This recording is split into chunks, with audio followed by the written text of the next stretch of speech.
একটি মেয়ে যখন তার শ্বশুরবাড়িতে নিজের সর্বস্ব দিয়ে সবাইকে আগলে রাখার চেষ্টা করে, বিনিময় সে কি পায়? কেবল অপমান আর অবহেলা? বড় বাড়ির ছোট বউ আহানার জীবনেও কি আজ সেই চরম মুহূর্তটি চলে এলো? ১২৯ নম্বর এপিসোডে আমরা দেখতে চলেছি এক বুক ফাটা যন্ত্রণার গল্প। যে আহানা এই বাড়ির প্রতিটি মানুষের জন্য ঢাল হয়ে দাঁড়িয়েছিল, আজ তাকেই একা হাতে ব্যাগ গুছিয়ে বিদায় নিতে হচ্ছে। কিন্তু এই বিদায় কি সাধারণ কোনো বিদায়, নাকি এর পেছনে লুকিয়ে আছে বড় কোনো রহস্য? অন্যদিকে এতদিন যে মিলি সবার কথা মুখ বুঝে সহ্য করত, আজ সে কার বিরুদ্ধে আগ্নেয়গিরির মতো ফেটে পড়ল? কেন পিসিমণির পায়ের তলার মাটি সরে গেল মিলির এক জবাবে?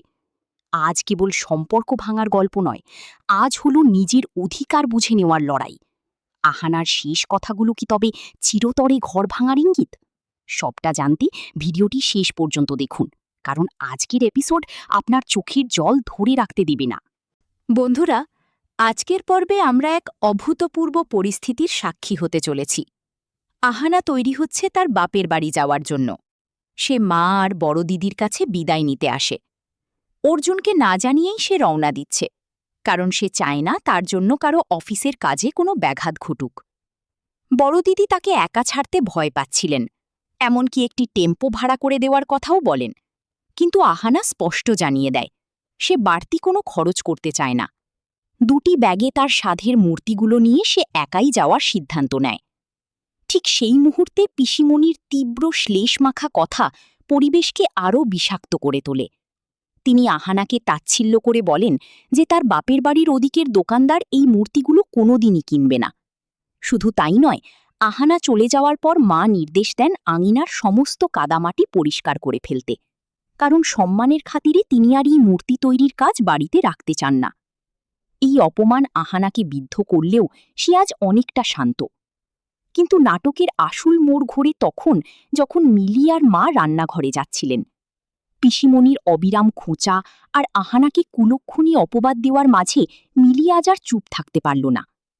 মিলি যখন বলে যে সে তার মায়ের কাছেই থাকবে, তখন পিসিমানি তাকে সম্পত্তির ভাগ আর শ্বশুরবাড়িতে ফেরত যাওয়া নিয়ে একের পর এক কটু কথা শোনাতে থাকেন।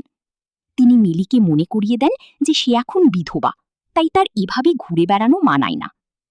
কিন্তু বন্ধুরা, এবার যা ঘটল তা কেউ কল্পনাও করতে পারেনি। মিলি সপাটে জানিয়ে দিল, পিসিমানি, আপনি যে অধিকারে এই বাড়িতে থাকেন, আমার অধিকার তার চেয়ে অনেক বেশি, কারণ এই বাড়ি আমার দাদুর নয়, আমার মায়ের নামে লেখা। মিলির এই এক কথাতেই পুরো বাড়িতে পিনপতন নীরবতা নেমে আসে। পিসিমণির দম্ভ এক মুহূর্তে চূর্ণ হয়ে যায় যখন মিলি মনে করিয়ে দেয় যে যে বাড়িতে তারা বাস করছেন সেই সম্পত্তিতে তার নিজের ভাইদের সমান অধিকার আছে। আহানা আজ চুপ করে সব দেখছিল। সে বুঝতে পারে আজ তার শেখানো শিক্ষা কাজে লেগেছে। বাড়ির মেয়েরা আজ নিজের অধিকারের জন্য কথা বলতে শিখেছে। মাও আজ চুপ থাকলেন না। তিনি পিসিমানিকে কড়া ভাষায় জানিয়ে দিলেন যে যদি কেউ এই বাড়িতে থাকতে চায়, তবে তাকে এই বাড়ির বউবিটিদের সম্মান দিয়ে থাকতে হবে, না হলে এই বাড়ি ছেড়ে চলে যাওয়ার পথ খোলা আছে। ভিডিওর শেষ দিকে আমরা দেখি এক মর্মস্পর্শী দৃশ্য। আহানা যখন ঘর থেকে বের হচ্ছে, তার চোখের কোণে জল। মা তাকে বারবার সাবধান করে দিচ্ছিলেন একা যাওয়ার ব্যাপারে, কিন্তু আহানার কণ্ঠে ছিল এক গভীর বৈরাগ্য।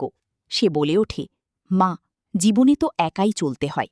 এই একটি বাক্য যেন অনেক না বলা কথার ইঙ্গিত দিয়ে যায়। আহানা যাওয়ার আগে পিসিমণির সেই পুরনো তিক্ত কথা, ও তো শ্বশুরবাড়ি ছেড়ে চিরতরে চলে যাচ্ছে, সবাইকে ভাবিয়ে তোলে। আহানাও কি মনের কোনো এক কোণে ঠিক করে নিয়েছে যে সে আর ফিরবে না? বড় দিদি আর মায়ের আকুতি কি তাকে ফিরিয়ে আনতে পারবে, নাকি এই ১২৯ পর্বই হতে চলেছে আহানার এই বাড়ির ছোট বউ হিসেবে শেষ সফর? বন্ধুরা, আহানার এই সাহসিকতা আর মিলির রুখে দাঁড়ানো আপনাদের কেমন লেগেছে কমেন্ট করে অবশ্যই জানাবেন। আর এই পরিবারের আগামী দিনগুলো কেমন হবে তা জানতে আমাদের সাথে জুড়ে থাকুন।